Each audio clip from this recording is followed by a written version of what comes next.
সুনামগঞ্জের বন্যা পরিস্থিতি জানতে যুক্ত হব সহকর্মী মেহেদী হাসানের সঙ্গে। মেহেদী, সুরমা নদীর পানি তো বাড়ছে, সবশেষ কি অবস্থা আমাদের জানাবেন।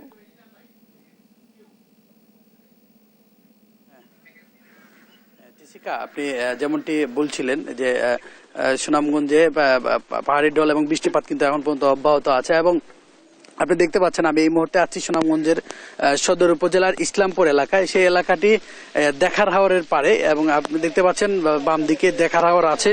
দেখার হাওর থেকে পানি ভরে এবং লোকালয়ে পানি প্রবেশ করতেছে এবং এখানে যে স্থানীয় মানুষজন আছেন তারা বলছেন যে আরো কিছুক্ষণ যদি এভাবে পাহাড়ি ঢল অব্যাহত থাকে তাহলে হয়তো মানুষের বসত ঘরে পানি প্রবেশ করবে এবং তারা এই বিষয় নিয়ে আতঙ্কে আছেন। এখন পর্যন্ত সুরমা নদীর পানি বিপদসীমার ছাতকে বিপদসীমার 80 সেন্টিমিটার উপর দিয়ে প্রবাহিত হচ্ছে এবং সুনামগঞ্জে গত 3 ঘন্টায় 7 সেন্টিমিটার পানি বৃদ্ধি পেয়ে 50 সেন্টিমিটার নিচ দিয়ে বিপদসীমার প্রবাহিত হচ্ছে। আমরা কথা বলেছি সুনামগঞ্জের নির্বাহী প্রকৌশলী পানি উন্নয়ন বোর্ডের নির্বাহী প্রকৌশলী মামুনুল আলাদার সাথে। তিনি আমাদেরকে যেমনটি বলছেন যে আগামী 24 ঘন্টা ভারী বৃষ্টিপাত ও পাহাড়ি ঢল অব্যাহত থাকতে পারে, যার ফলে নদ নদীর পানি বৃদ্ধি পাবে এবং হাওরের পানি বৃদ্ধি পাবে।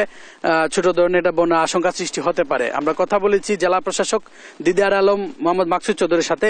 তিনি আমাদেরকে যেমনটি জানিয়েছেন যে তাদের সকল ধরনের প্রস্তুতি আছে, যদি কোনো কারণে বন্যার পরিস্থিতি সৃষ্টি হয় তারা যথাযথ ব্যবস্থা নেবেন। জেসিকা, এই ছিল আমার কাছে সুনামগঞ্জ থেকে পাহাড়ি ঢলের সর্বশেষ খবর। মেহেদী, আপনাকে ধন্যবাদ। দর্শক, সুনামগঞ্জ থেকে জানাচ্ছিলেন সহকর্মী মেহেদী হাসান।